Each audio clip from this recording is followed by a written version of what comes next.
Hello, I'm Joachim Duplessis. Welcome to the HTS Epoll. It's your opportunity to weigh in on the most pressing issues of the day. The island's healthcare facilities have seen bed space increasingly taken up by COPD patients, most of whom are young men. Chronic obstructive pulmonary disease, COPD, is a serious lung condition that makes it difficult to breathe. Smoking both tobacco and marijuana can lead to COPD at a younger age. There are concerns about the rise in smoking and marijuana consumption, including the mixing of marijuana with other drugs, potentially leading to detrimental outcomes. This trend has broader implications for the nation, with working age men in poor health potentially affecting economic productivity. So we ask, do you believe COPD is a looming healthcare crisis in St. Lucia?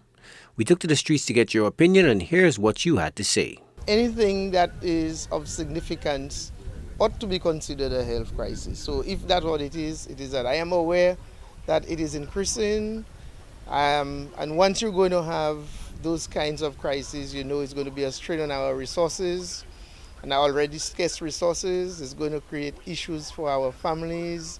We're going to have our productive sector suffering from it.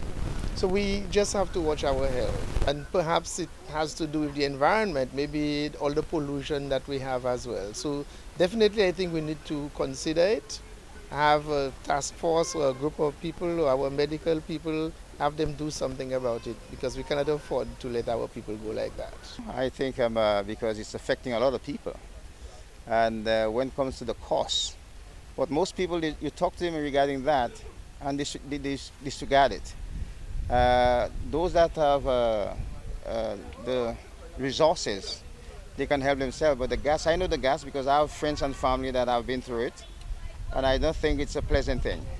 It's a struggle, and we all know that. That's why they say there's no hospital bed, because people occupy the beds, and there's no room to put other people.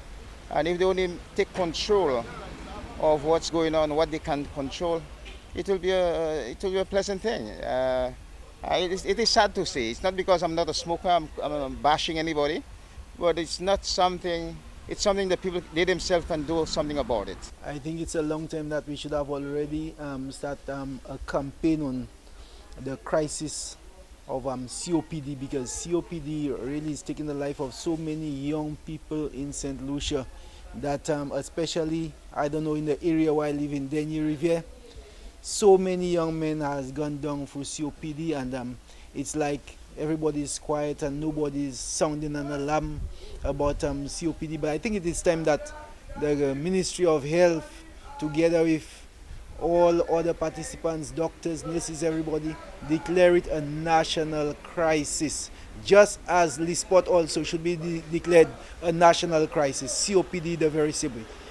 I would not say really a national health, but it's supposed to be a health crisis, because we're supposed to be careful about what, especially young people, how they do whatever they don't take care of themselves, and they put a strain on the system.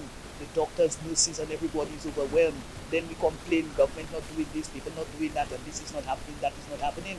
So if we take care of ourselves, then we can avoid putting it as a health crisis. I was at the hospital about 3 weeks ago, and the amount of persons that are victims of COPD at the gateway or the hallway of the hospital is alarming, because COPD is a choice disease because of you chose to smoke.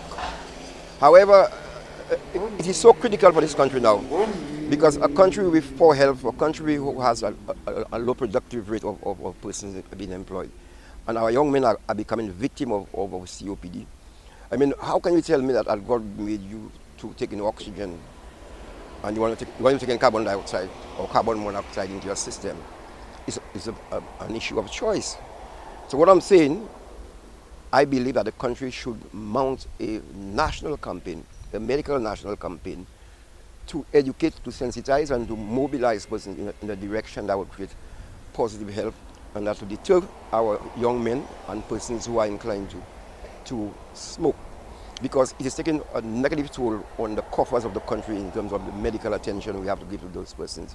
And also, it affects the country in terms of productivity, and it affects the government in terms of its ability to meet the health requirements or the medicine. Imagine a tank is about $4,600 of oxygen, and how often you have to treat a tank.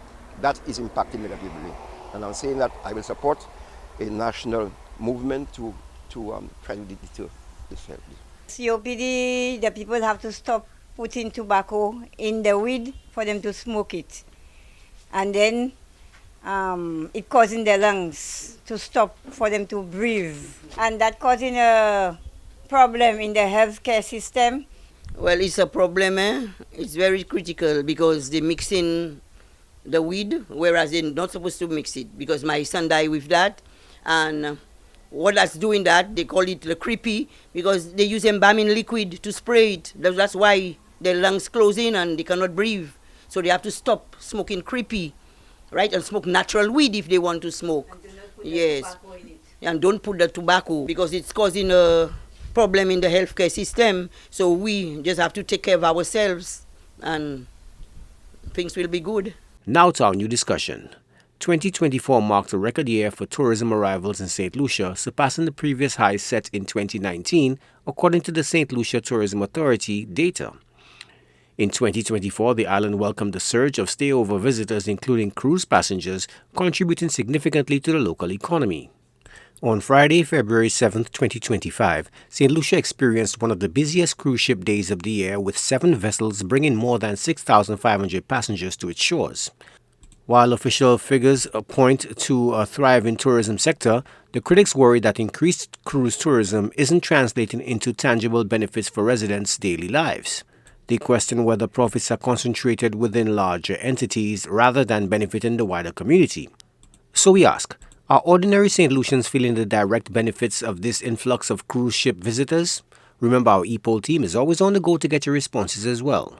Watch the HTS News Force from 7 p.m. for the results and a new discussion.